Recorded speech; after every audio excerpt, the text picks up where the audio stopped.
to vote for Marzouki, as he was a supporter for Islamic groups or Muslim Brotherhood parties. On the other hand, Sipsi, yes, there is a fear because he's from the old regime.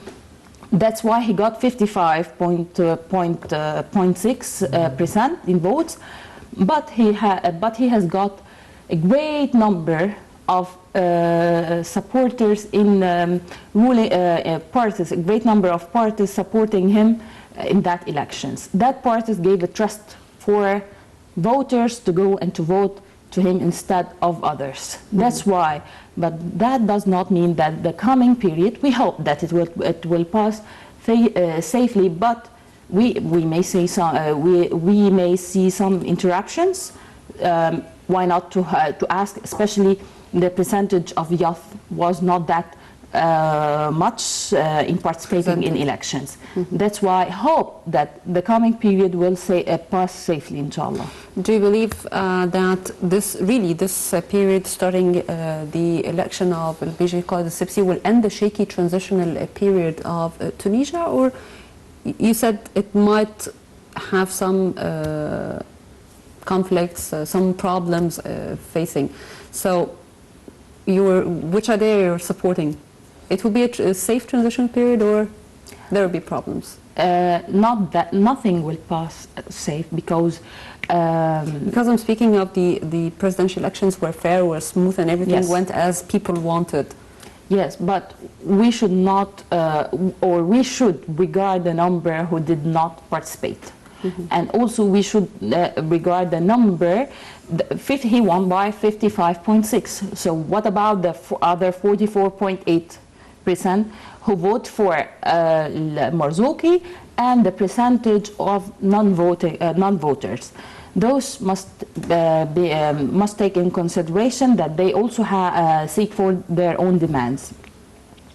Also, the existence of Nahda party took place and participate after the revolution. Nowadays, it will be permitted somehow, and he will start facing terrorism there. So, do you believe he will permit the Muslim Brotherhood from participating in political life? They will participate in political life, but we will not see violent scenes anymore. We'll discover there are more than one public figure there was killed at and that transitional years.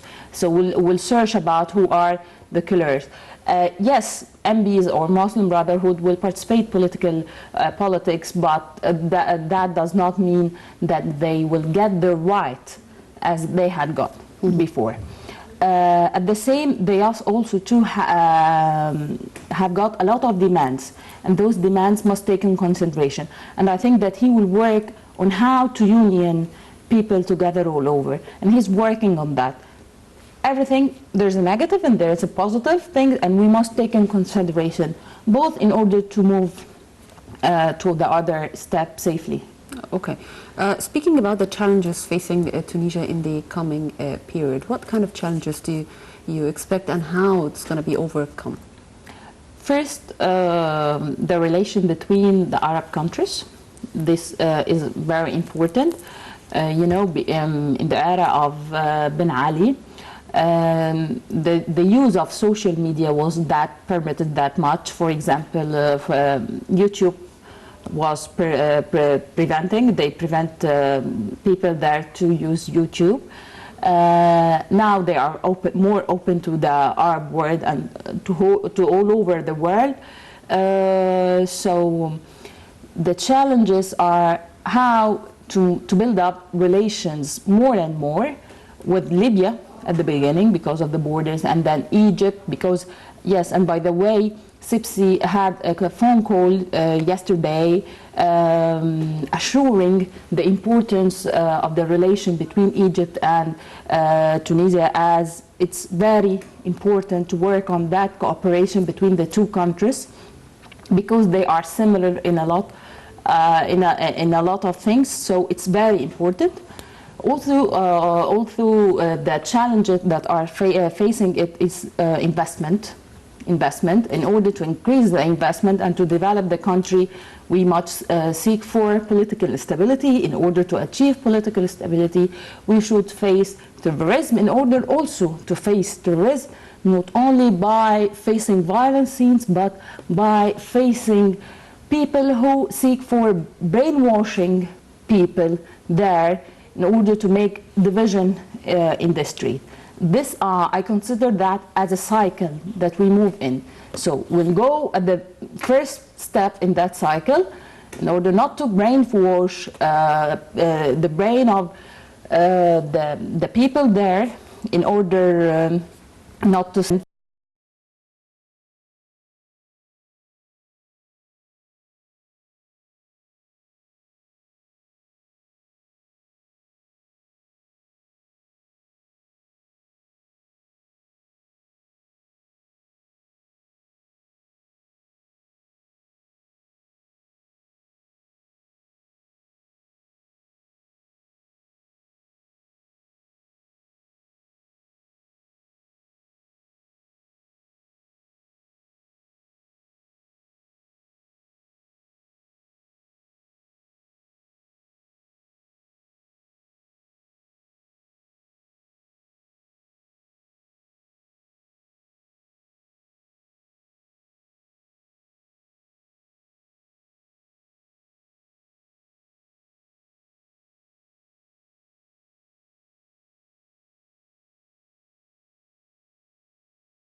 demands, and that made division in the street. Then by that we'll face terrorism and then achieve stability.